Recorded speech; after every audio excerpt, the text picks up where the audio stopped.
This is Van Electric Ghost, and we're live on the air with Ethan Bach for the first time. Welcome to the Fan Electric Ghost podcast. Hey, what's up? I'm glad to be here. Thank you for having me. Thank you for being on the show. Yeah, it's awesome to have new folks on the show, and we're gonna have a good show today. Um, Want to let people know before we start that we are a featured podcast on the Newsly platform. So if you use coupon code GHOST to get 1 month free premium subscription, again, we're a featured podcast on that platform. This episode will be on Newsly later tonight. So beyond that, we want to get into the fact that we've got your website up and we've got people who are probably just listening on audio. So we've got straight out of the coosnest.org.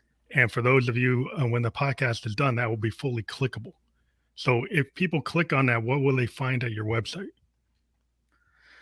They're gonna see a summary, not really summary, but just kind of gist of what's in my book that I just wrote, my memoir.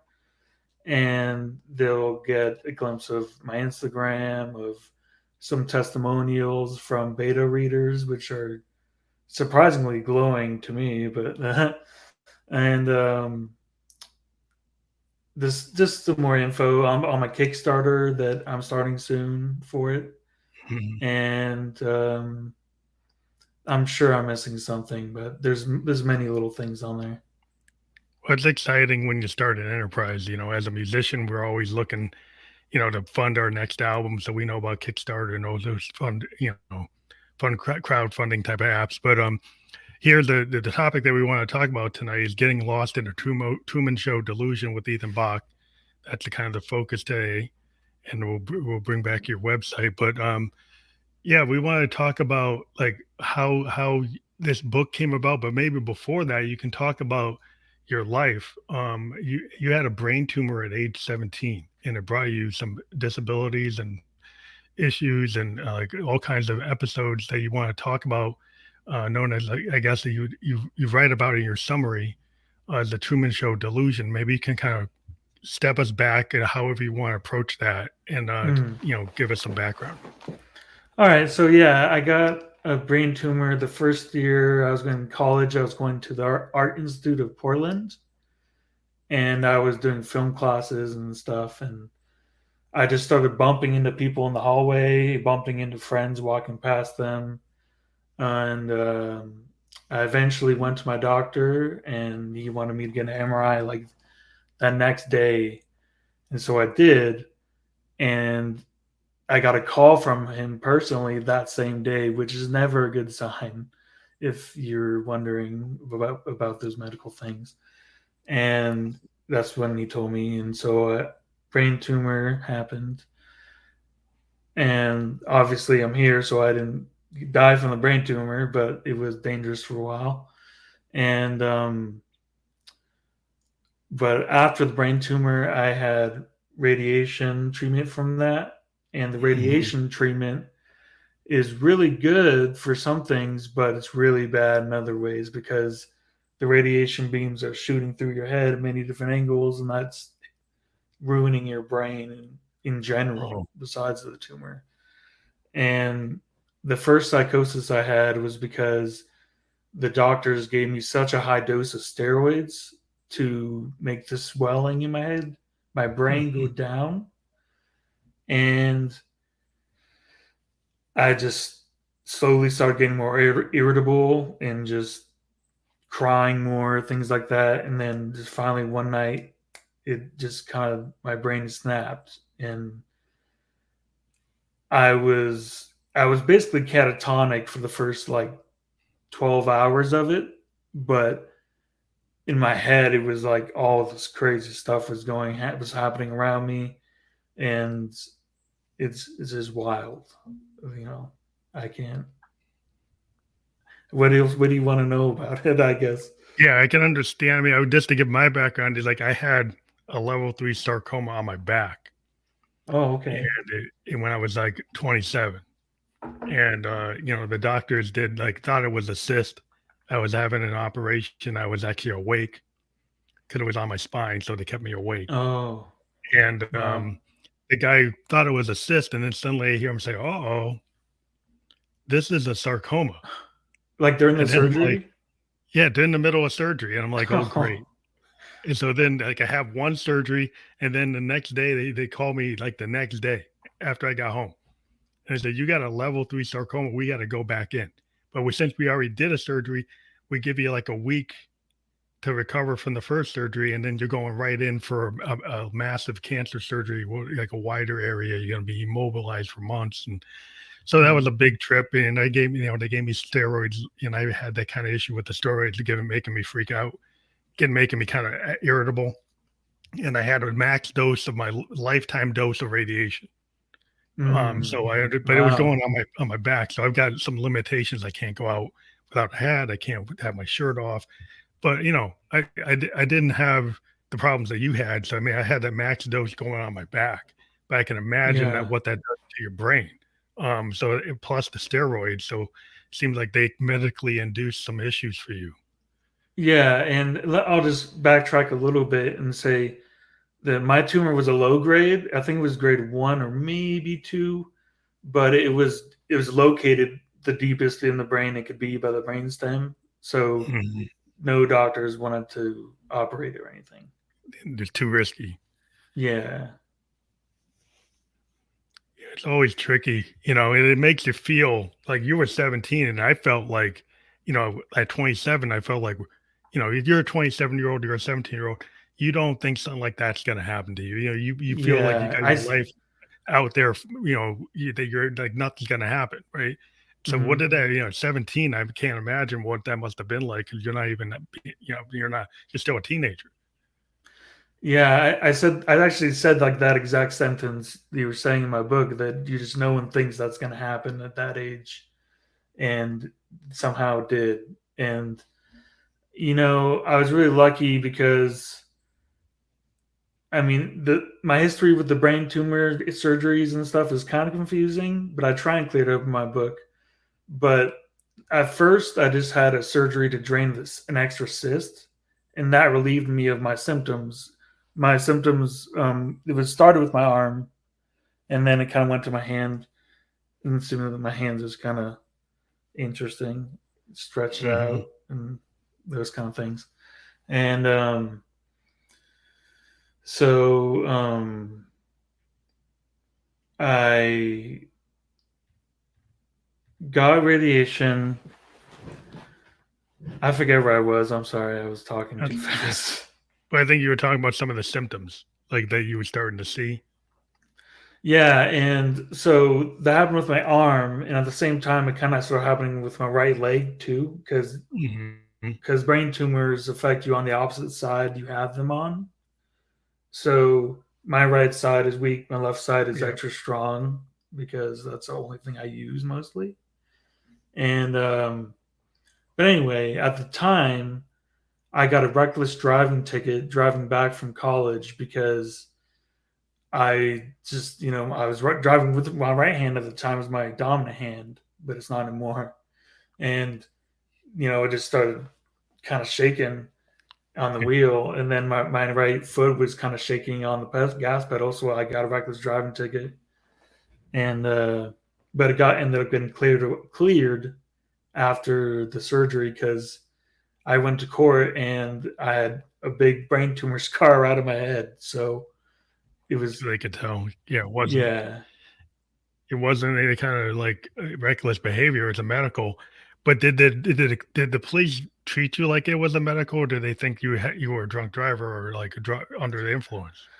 Well, when this happened, this was like the day before I went to my doctor, so I didn't even really know what was wrong. I was just kind of like something happened, and I don't know. I was driving erratically, I guess. I don't.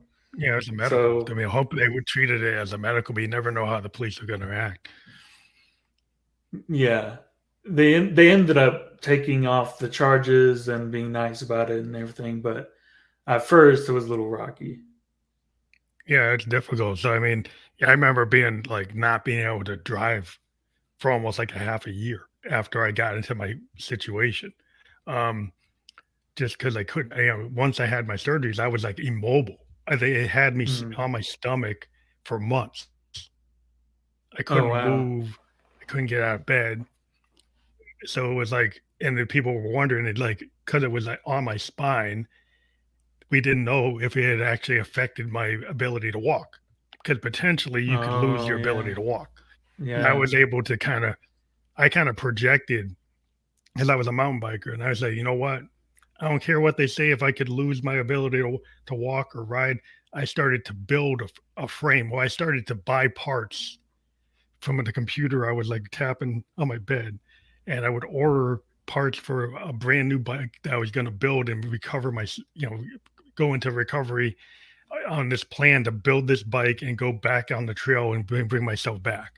And I actually Nice. did it. I did it. But I think you have to have a goal. So I'm wondering, did you have like Yeah. goals like when because I try to have a positive goal, Hmm. and not listen to the thing that I couldn't walk and I couldn't do this and couldn't do that. I try to say, well, I'm gonna do this.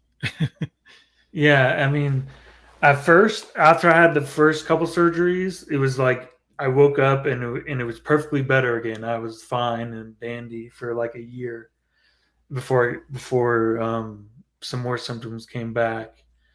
And yeah, I mean, at that time I was going to college. I ended up transferring to Central Washington University, and I was doing intramural sports and going to the gym and all that stuff.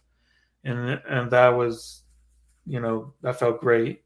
But Gotcha. then symptoms came back, and the more kind of psychosis things happened, and that is kind of when my mind shifted a little bit. I did kind of get jealous for a little while of people just nonchalantly walking around and playing out in the park and stuff because I couldn't really do those things. But I've since changed my mindset, and I'm totally fine with it because I know that everybody's just going about their day doing their stuff, and if I didn't have the brain tumor happen, I'd be doing the same thing. So Yeah. you can't get mad at normal people for going around and doing those things. Well, I did notice like when one thing that happened to me was like when they had the cancer and people found out it was a level 3, they were like, some people seem to act like they could catch it. And I actually had friends that either couldn't handle it and they just disappeared from my orbit. And I don't know if you Wow. ran into some people when you run into there's some people, there are friends that stick there and there are friends that don't. And Hmm. I ran into some people that maybe because, they were young and they didn't want to think about their own mortality. The way I Yeah, that's a started good to think point. about it is like seeing a fellow person in their age group have that made them feel uncomfortable to be around me because then they had to think about it. So I'm like, okay, fine, they Yeah. can't handle it. That's who they are. So I don't know if you ran into that kind of thing. Yeah, I think most of my friends stuck around, but at the time, I had a new girlfriend that I went to college with at WSU because I transferred from Central to WSU for this girl, and some stuff happened, and I think part of the reason why she broke up with me is because she couldn't handle what we were just talking about, and Hmm. yeah, so yeah, I have experienced some of that. Yeah, it's kind of it's you start to figure out, you have to kind of, yeah, I had to accept, a certain level of disability, a certain level of not being able to be what I was, and Yeah, then figure it out took me how my, quite a while to figure that out. yeah, then how do you survive in your new body? How do you actually get used to it and not be resentful and actually be positive? And that's a hard thing to get through. It's hard. Like if I go on the trail, I couldn't go, first ride, I couldn't even go a mile. I didn't go with anybody. I just wanted to make sure I could get back into it. And it was a long process because I wanted to get back to where I was doing 20 miles, doing 30 miles. Hmm. I couldn't even do a mile. And I'm Yeah. like, so like, wow. And I didn't give up. I just started building up. But it's like you had to kind of accept where you are and then figure out where you could go. Let's see, we'll see how far can I go? You know, what Hmm. can I actually still do? you know? Yeah. One of my favorite pastimes when I'm not writing and doing all these things is playing video games with some of my friends from high school still even, and I play with an Xbox controller, and that those take two hands normally.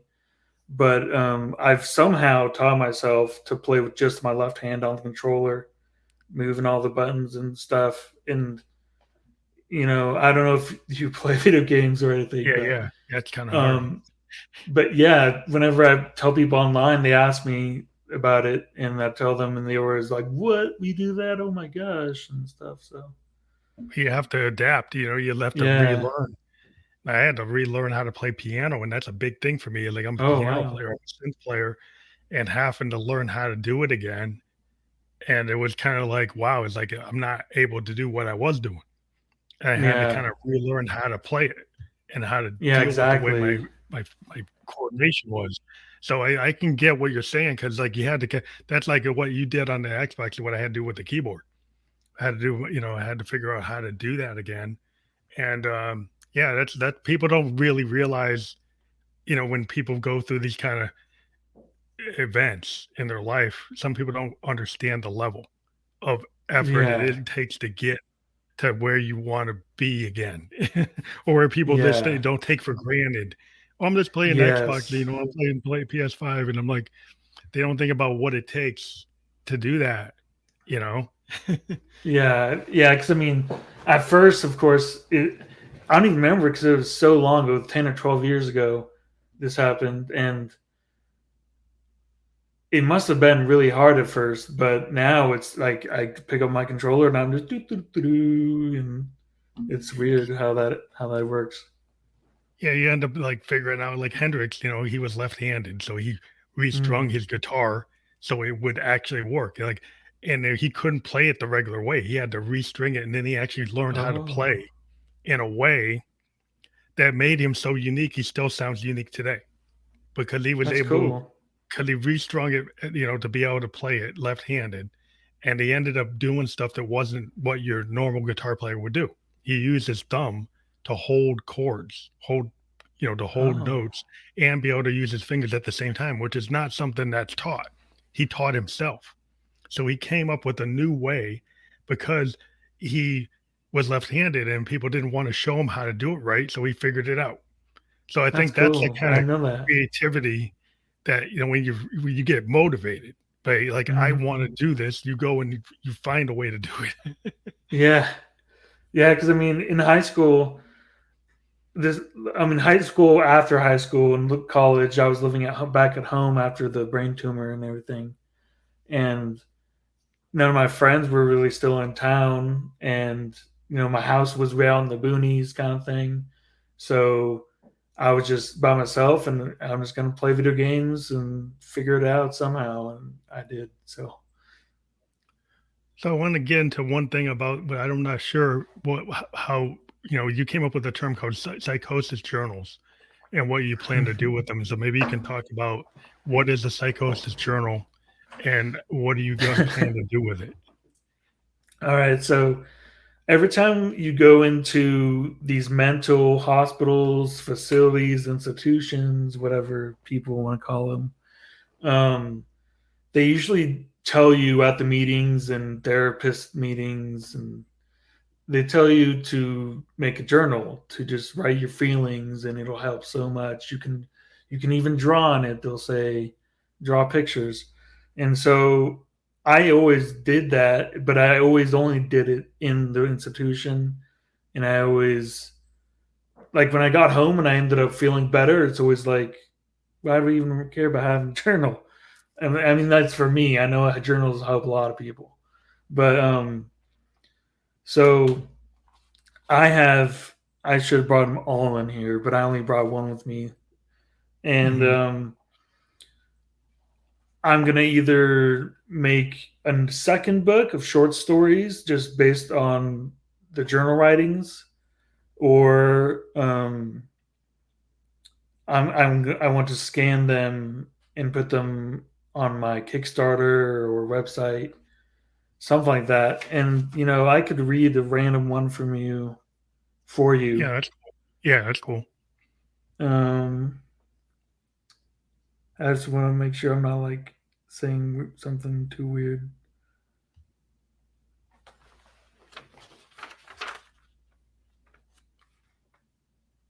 Oh, I have to be in purgatory. People can read my mind. I don't like it. I want to smoke to be an individual, not for any other reason. I was addicted. And my chest, I can feel the want for it, the smoking. Now my arm muscle is twitching, really convenient timing. So something must have happened in the institution where I thought it was like speaking to the arm muscle twitching. Yeah, that was just one page because my writing is pretty horrible with my left hand and like big. But yeah, there's I have like a stack this big of journals. I think that's really important because one of the things I think for all creative people, most of the musicians and authors I know and poets, we all diary and journal. And that's the singer songwriter core thing. I mean, before I even Yeah, became a songwriter, I had all these journals and diaries, and then they turned into poems. And then I realized the poem is different than a song. Like I couldn't take my poems and turn them into songs. I would take a poem and then change it to fit a song. Because once you yeah, start writing music, the poetry has its own kind of measure and it doesn't necessarily fit the beat that you wrote. So then mm, I started doing stream of consciousness. But the idea of recording, so I started, instead of doing journals, I started doing these 1 hour long stream of consciousness multi tracks where I just go on this mic and be on my keyboard and just let it go. It's the same as like just letting it go in a book, but you let it go on tape. yeah, yeah, And then you go back and you listen to it and you say, "Oh, I could use this and further develop it." But it kind of gives you this freedom to just kind of be in the moment. I think it's very good to kind of open your heart up and your mind up and your spirit to kind of just let it be without overthinking it. yeah. I think originally when I started writing my book, like I started writing my book when I had was only halfway done with my psychoses. I still had a few psychoses after I started, um, and when I started writing it, I was thinking, what's the reasoning for me writing this? I just kind of want to get it out on the page, and it makes me feel good, It's and cathartic.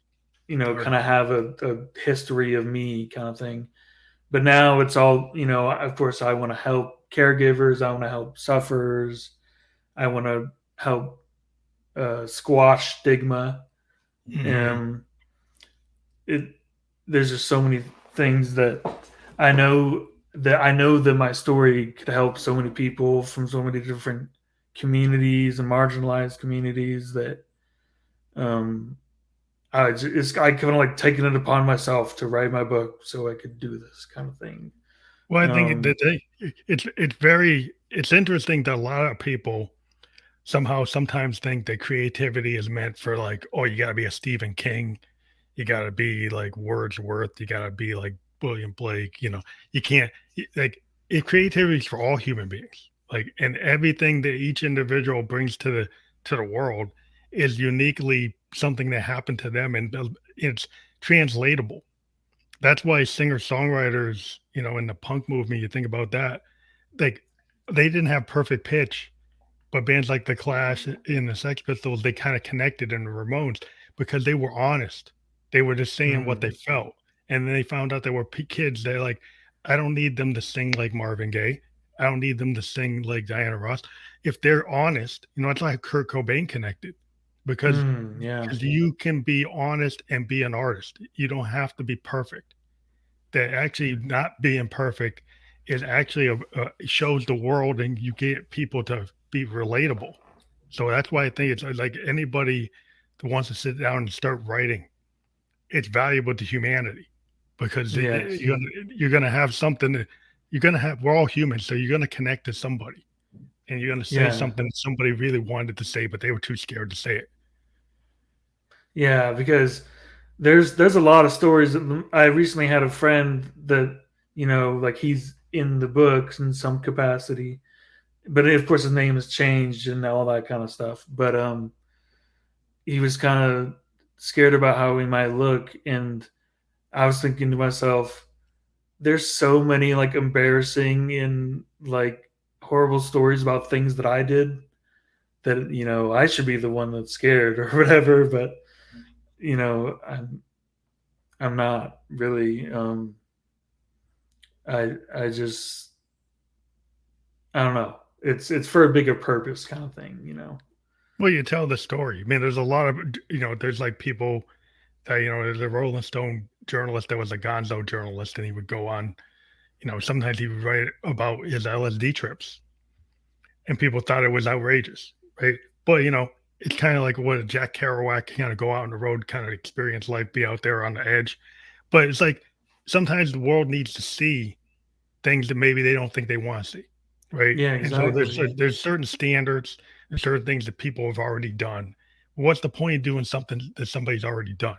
Its point is actually telling a story that's unique. And a lot of times for artists or creators, it's the thing that's painful or embarrassing or you're scared of that's actually the most powerful thing that you could actually bring to the world. And so when you are willing to do That's a good that, point. I think it's a great service to the world. Yes, that's a great point. So the idea of suspicious minds, what is that? Maybe you can go into that. So, Suspicious Minds, if anybody wants to know what Truman Show is, I mean, you can look it up on Google, but if you really want to know what it is, then you read the book called Suspicious Minds. Hmm. It is written by Joel Gold and Ian Gold. And they're brothers. One is a doctor and one is a professor. And the doctor brother, I think he worked at a New York hospital mental institution for years and years, Hmm. and he just started noticing these people coming into delusions, just thinking that cameras are following them, that there's actors around them, that their family, their closest people in their lives are not the closest people in their lives. They're really just paid actors to be there for the sake of money, kind of thing. Hmm. That's kind of how I saw it when I was cuckoo. So, um, but this book just talks about all their experiences and what their thoughts are on the delusion. They kind of coined the term the Truman Show Delusion because Hmm. they originally came out with the book and wrote articles about it and all that kind of stuff back in their mid 2000s, maybe. And Ian Gold, the professor brother, he's most likely going to write the forward for my book. I can't guarantee anything, but Hmm. he's reading it right now. He seems really nice, and he said he'd help out any way he can. So um, I'm So really excited for that. how did you get tuned into that book? How did you find it? Did somebody recommend it or you just found it? I well myself after my first psychosis. I think my mom even told me there was one time where we were eating dinner and we were just talking about my psychosis, and I was just like, it was kind of like that movie the Truman Show. Hmm. And then I guess I ended up looking it up, not even looked it up in like 2021, like Hmm. 10 years later.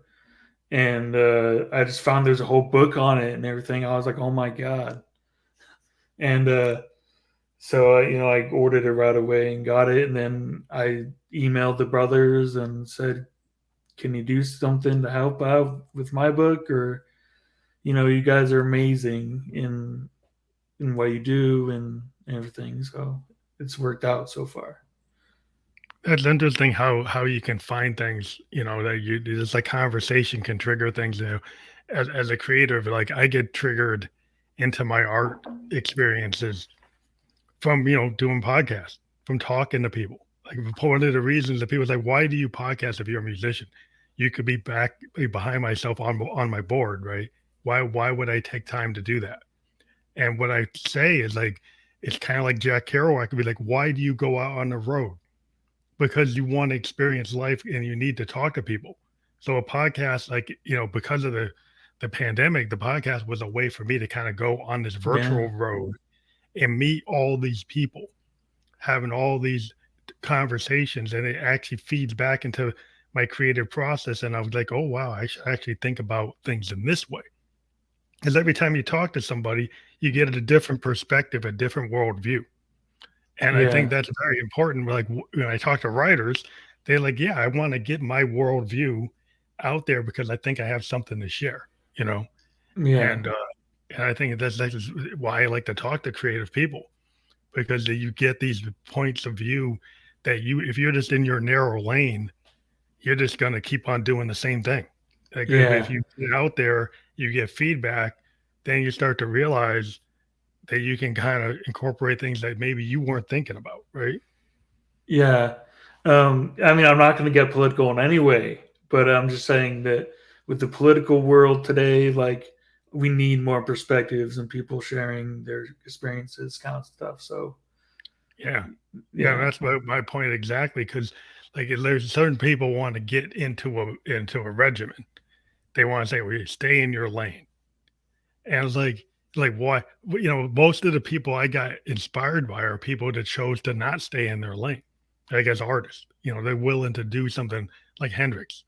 Like, Hmm. I always mention him because he was willing to go in the studio and these recording engineers tell him, like, "You can't do feedback on record. They that's not good. You can't have that." And he's like, "It's going on the record." He pushed for it, and it's like he he pushed the envelope of what the guitar could be in the front. It didn't have to just be a Yeah. rhythm instrument, it could be in the front, and then we get the whole world of all these guitarists now is that he pushed his vision, even though people told him that's not the right way to do it, right? So being willing to stand for something that's not the standard and go outside the standard is usually, that's where you get innovation. Yeah. I've been a big Redditor, using Reddit a lot over the last 10 years or so. And I've gone onto it a few times, and I've asked questions of people trying to get ready for this book, trying to get ready for playing video games, and having myself recorded with one hand. I thought maybe it would inspire people. And it's like there's people with random comments like, "Oh, no one's gonna care about that," and stuff like that. And you just got to do your own thing, and just you know, it, it'll probably work out if you're motivated enough. There's a lot of things going on where, like in social media, people like to clone. So I mean, you get like you. There's a good example. Like you do like a I don't know, a reel, and everybody's using the same 30 seconds of a song for the reel, Yeah, whether it's a cat or somebody throwing a water fight or a model. They're all using the same song just because they're hoping to get the same hits, right? But that's not very individual. They're just trying to get on a trend. So there's a yeah, kind of a bullying in social media, like, oh, in order to be a hit, you got to conform and use the same music, the same slides, the same fonts. It's like, and I'm very much an individualist in terms of being an mm, artist. Like, I'm not going to go for that at all. I want to do whatever I want. you know, it's like, why not? And I want to talk to yeah, people who are willing to do something different or show me something different because it's boring. The top 20 is boring to me. I talk to the people at yeah, the bottom 500, the bottom 2,000 of the chart. I talk to emerging and independent minded artists or artists that are just breaking with their first book, right? Why do I don't, enough people talk to Stephen King. I don't need to talk to somebody like that because he's got enough press. I want to talk to somebody that's actually coming out that nobody's talked to. That's more yeah. interesting for me. And for me, with the music, I'm on Pandora Premium for the last however many years, and every time I go to the Hot Drop new music playlist, I hate it because most songs on there are just talking down on yourself and negative self-talk. I search out the artists that maybe nobody's heard of, but they have songs that are more positive or Mhm. are about love or about just enjoying life or trying to motivate you to get better. Um, that's why one of my other little things I brought was one of my albums that I have for a song called "Learn to Fly" by Surfaces. Mhm. Surfaces. Um, and they're great because they embody everything that I just talked about. And at the end of my book, I have what I like to call my redemption playlist, um, which is just a collection of eclectic songs, like like I just talked about. They have to do with love, with motivation, with Yeah, positivity, and that "Learn to Fly" song though, that is, there's so many good lyrics in it that kind of are like just positive. well, aspirational. You think about it, like I'm a child of the '70s. If you think about Stevie Wonder in the mid '70s, everything he did was very aspirational. He did Mm. all these albums that were very positive minded.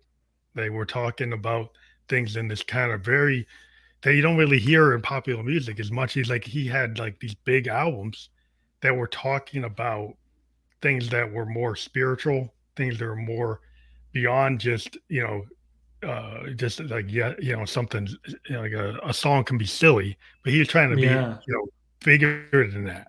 Talk about ideas that were bigger than that, but it was not like negative.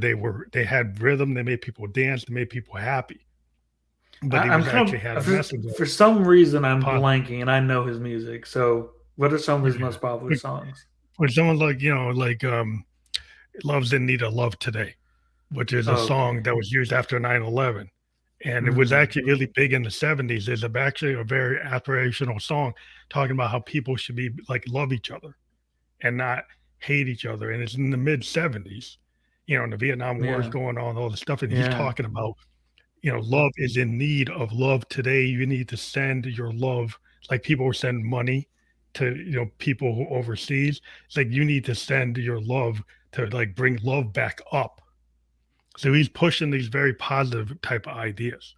It's very like yeah, very spiritual. yeah. Like the dream for me is to somehow get together the eclectic as hell artists that I put in my playlist and somehow make a big music festival of just positive music. Um, Yeah, that's cool. yeah, That's a dream. I actually do festivals of independent bands that I don't think get needed attention. I call it the Peg Bedroom Producer Festival, and I try to have people who are pushing, musicians. And I've done it like 2 years in a row where I do 3 days of bands on this platform that I've interviewed, and they do like 30-minute sets. And it's about them mm, pushing their own music, and pushing their own ideas and not being forced to do covers. They're writing their own songs, and yeah, um, and they're indie and they're independent and they're not part of big labels. And I push them because I think people need to hear something different. But yeah, I think it's just a positive attitude of taking your art and being willing to show the world, which is like what you're doing with your book.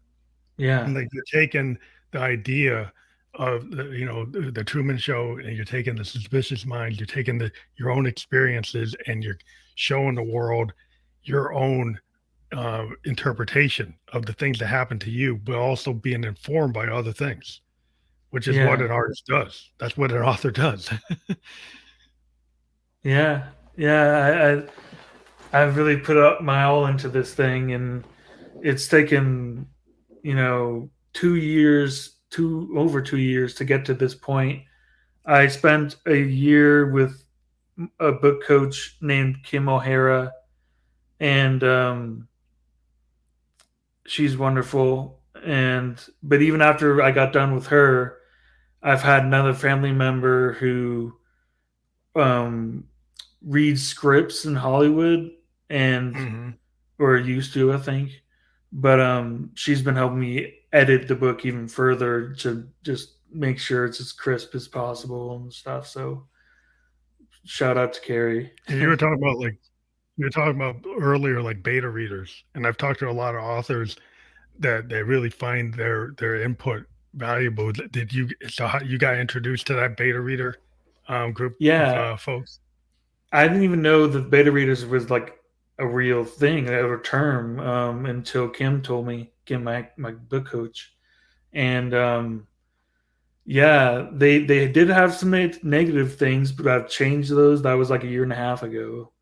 I've changed those things. I've added more things, but I had the testimonials up on my website, and I highlighted some parts that were just too good not to highlight. So, and Yeah, that's always good. yeah, so yeah, just crazy. If I wasn't doing what I was doing right now, I'd probably want to be a beta reader, really. It's a cool thing, musicians, we kind of get our beta listeners on platforms like SoundCloud, because Yeah, we'll put something there and then see if it breaks with that audience, and then we'll push it out to the other platforms. So it's kind of our way to get feedback, and people there are pretty good. I mean, they'll go and do comments, give us very detailed comments on like certain sections of our songs, which is kind of like what a beta reader does for a book, where they will yeah, come in and they'll tell you at 2 minutes and 30 seconds they like this drop, or they like this melody, or they like the chorus, or they like the outro, they like that. It seems like a lot of them are musicians, and you get a mm, lot of good feedback, and that's always good that you get some people who are like listeners that actually know what you're trying to do, yeah, and like a exactly. reader, that reader who reads, that loves to read and wants to read something new. And that's really cool because, sometimes it's hard to find somebody that wants to read your book or read your script or read look at your film. Like people who are artists are always trying to find that group of people who are going to give them that good feedback, you know. Yeah. Um, yeah, for me, I love having the experience of having the beta readers. They just found little things that I didn't even know that I had made mistakes. I thought, I would crossed every T, dotted every I, and I was on the third draft, and now I'm probably on draft 10 or 9 or something. Yeah, I think you get too so close to something that you don't see it. And it's kind of like why musicians get producers and engineers, because like we're so close to our song. Then suddenly the engineer says, that would sound a lot better if you change the key, or you change it from a minor chord to a major chord or a diminished seventh. This will add this. And you're like, well, you could take it negatively, or Mm-hmm. you could kind of take it like George Martin did with the Beatles, right? 'Cause he came in and he started being like a teacher to them. He came in and started showing them different musical theory techniques, and then they started becoming better musicians. I think you become a better artist when you get really positive, decent feedback that actually is not negative. It's showing that somebody likes what you're doing and they want to help you. And they saying that, maybe you should look at it this way. Maybe you should take it this way. I think that's always helpful. Yeah.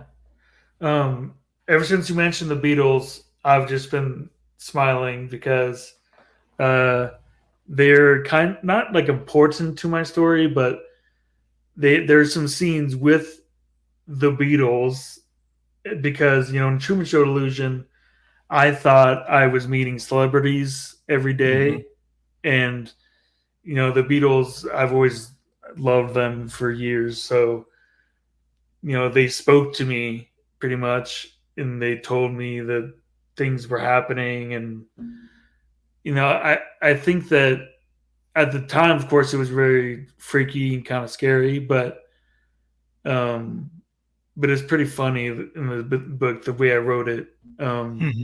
I just imagine all their voices saying those things again, and I don't know, Well, it's they're just an so interesting inspirational. aspect. But the Yeah. Beatles, are, even to me, like, I like all types of music, but the Beatles were just, inspirational because they brought back, well, they created the album format. Because what people might not know is music up until they started creating like albums, like Revolver and Let It Be and Sergeant Mhm. Pepper's. Those out they were albums where they was like you wouldn't just listen to the one song. Beatle Yeah. albums, you listen to the whole thing through. Yeah. Which, like, before that, in the late 50s and early 60s, most bands just did singles. And you didn't really have collections until they put all the singles and put them into an album. And it was kind of hit or miss. The Beatles Okay. started doing this idea that an album can be, even if it's not a concept album, it has like a feel where all these songs feel like they belong together and are saying something. They're telling a story. And they Mm. prompted, in the late 60s, late in 1970s, bands like Pink Floyd's and the Yeses and the Genesis, all these bands to start doing rock operas and Yeah. concepts and songs that were longer than a minute, like 7-minute songs, 8-minute Yeah. songs, 20-minute songs, just because like we can tell stories as artists, Hmm. that we don't just have to do love songs. We can actually create sound paintings that are these like Mm. visual experiences, like that you hear the song and you can see pictures, like Lucy in the Sky with Diamonds. They're like, Yeah. you hear that song and you kind of, Yellow Submarine. You're like, oh, I see colors. They're starting to show you that it can be multimedia, even though you're listening, that you actually start seeing something. And it's Yeah. supposed to. That's what they wanted to do. Yeah. I didn't know that about the Beatles. That's pretty cool. And for some reason, the one thing I can think of right now is in my book. There was a man in a mental institution who started playing the song "Simple Man" by Leonard Skinner live, Hmm. not live, but acoustic on his guitar. He was a patient too, and for whatever reason, in the book I say, but I joined him and we just sang the whole song, and it was really. I mean, I was kind of loopy, but it was a cool experience. Um, and that's kind of a longer song if I remember right. Yeah, yeah. Those are the period in the 70s where songs are longer, than they are today, unless you're listening to EDM. But like the whole idea is like you could tell stories. You get the Dylans, you get the Neil Youngs, you get the Beatles, the Mm, Pink Floyds. yeah, They tell stories, and people identify with these stories, and they have their own interpretation of the story. But I think what's good about it is it made you feel not that it's just like popular to be popular, but it's reaching into you like you're reading a book. mm. That's the way or you're watching a movie. That's the way those songs appeal to me. And as a songwriter, I like to get into things I think that have a certain depth. That it's not just like a throwaway, like how as much as that doggy in the window. But I kind The song of like that the speaks like to a me the throwaway. most, like that has a story and it's emotional. It honestly makes me cry probably half the times I hear it, but I love it. Is "I Hung My Head" by Johnny Cash. It's That's a very good. about, oh yeah, you know it. So yeah, I love that song. And Johnny's brilliant. I love everything he did. I have it like my taste is very eclectic, but like he's like one of the core American songwriters. Like with Dylan and and you get everybody knows like Elvis, but and the Motown guys, but they actually he had this outlaw country. He's the definition, but he's yeah, also the Man in Americana. Black. Yeah, he's just Americana, and it's the fact that he was willing to do Folsom Prison Blues and actually go to prison, Yeah. right? That he identified with people that had a hard time. That he could, even though he's a millionaire at the time he was, people Mhm. felt that he was authentic. When he went to Folsom and San Quentin, those prisoners didn't feel he was faking. They felt he was authentic. That he Yeah. wasn't a lie. He wasn't trying to do an act. He's like, he felt comfortable.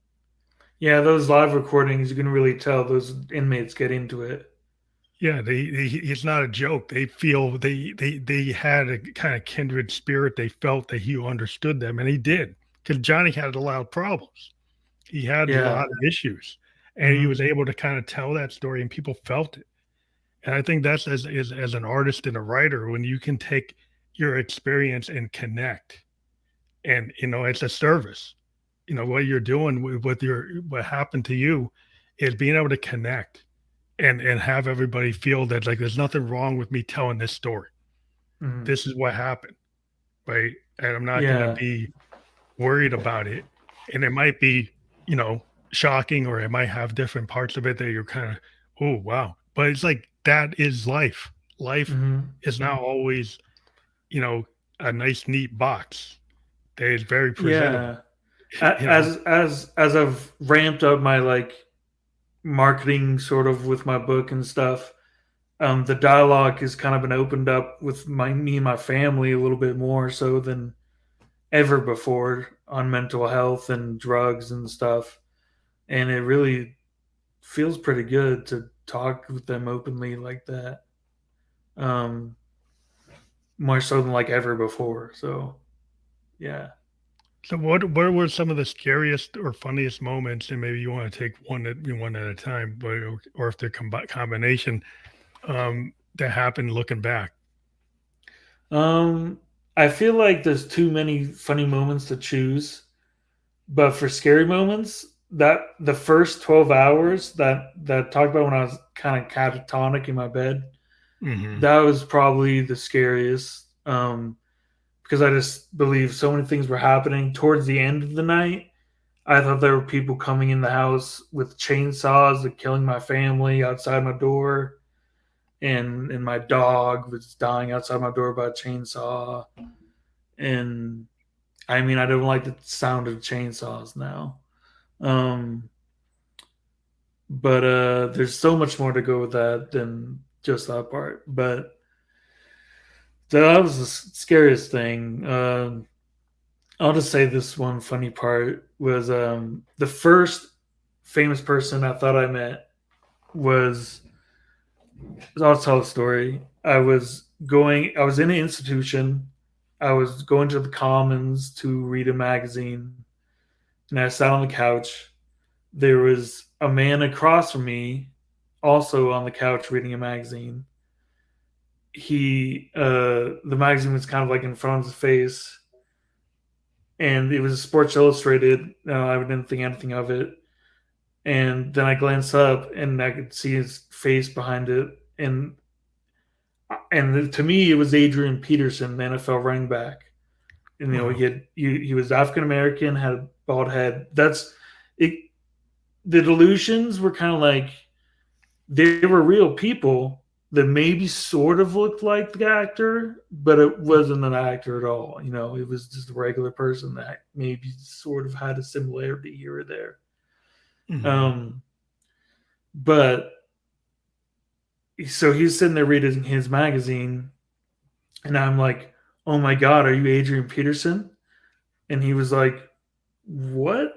And then in my mind, I'm like, "Oh my god, I said the wrong line. I said the wrong line. I messed up. I have to redo another take or something." So I ran out of the room. That's my book in a nutshell. Are those two things? No, but I think it's good to have people know the reality of what your situation was, so they can feel what happened.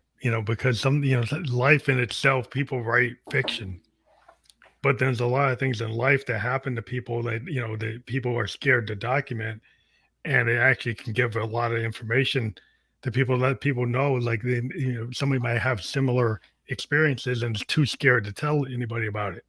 And so I Yeah, think I think that's very, very useful, because the therapeutic value of like being an artist is that you put something out and it's actually, accessible, and people, even though you wrote a song about your feelings, everybody has those feelings, or everybody maybe had an experience and maybe you didn't think they did, but people have similar experiences. But you might think yeah, it's, oh, this is only me and I'm the only one, and that's not true.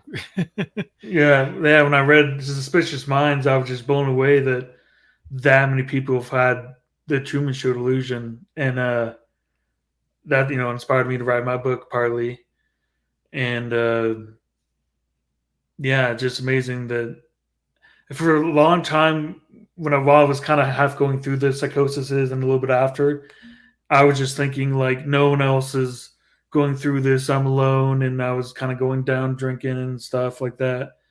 But reading that book and seeing that this is so prevalent, especially now with more media and Yeah. cameras, reality shows and stuff, and it. I kind of wish that Ian Gold and his brother would write a sequel because they look at it more from the doctor perspective, Hmm. and I'm sure there's more people in the U.S. that have it now than there used to be. So I think it's really great that you came on the podcast because the podcast format, going forward, is a really good format to find other people like that need to know about it, or forums where you can talk about it. So getting out here in this type of social media format where it's not just, we're not clickbait, Mm. we're doing something for like an hour. Whereas having an in-depth discussion, we're getting into it, and we're not trying to push this or that. We're just getting into the heart of, you're an author, you're telling your story, and we're not trying to soundbite it. So that when you get out there into the world, you can find other people who want to talk, and you'll find Yeah. that there's a lot of people that you might be able to connect with, like other people that are doing podcasts you might not even realize, but doing this podcast, people out in the world might find it, and they might contact you and say, hey, you should come on my podcast, or I'll come on, talk to you, or you'll find opportunities.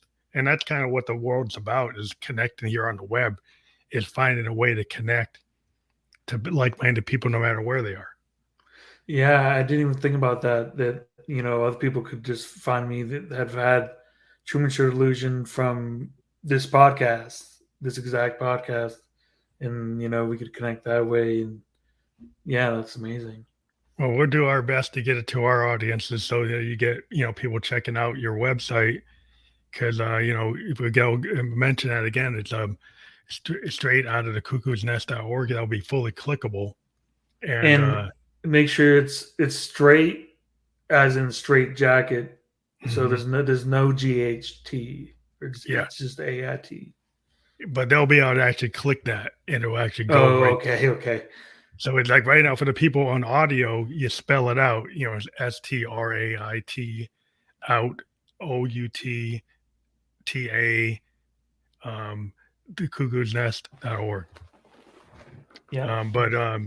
Yeah, that's going to be a benefit, I think, to connect with other people, because that's the whole point of doing the podcast, is to make sure that when we introduce an author, or we introduce somebody who's like a thinker, or somebody who's got something to say, that people will go and follow up and actually click through on the link, and check out what you've got to offer. So we're happy that your book is what's the timeline for your book, for it coming out? Timeline. Yeah. Well, I'm starting the Kickstarter this Friday actually, and it's going to run until mid October. And after the Kickstarter's over, I actually just got today um, a verbal text offer from a traditional publisher, but it's not nothing signed or anything. So That's preemptively, it could come out like January 2024. that's cool. Well, it's something to look forward to, and let us know when it comes out. We could have a follow up for your book release. We tend to, on our program over the years, we've had many people come on. Where, like, this episode was actually episode 944. So we have people come back. That's how we have so many episodes. Yeah. So I yeah, yeah. If you ever want to do mean, that, I you mean, can I come mean, back. it's so relaxed, and you seem like a cool guy, so I can see why. Yeah, we just want, to let people know what's out there, and check this out. And thank you again for being on the podcast. I think it was a really cool discussion, and I think when your book comes out, it will be awesome if people check out in the Kickstarter and support you. We hope we get people to do that. We always ask people to, support the artists that we talk to. So thank you again for being on the Fan Electric Ghost podcast. Yeah, thanks for having me, man. No problem. Have a good night. This hang tight a little bit in the green room, but thank you again for being on the show. All right.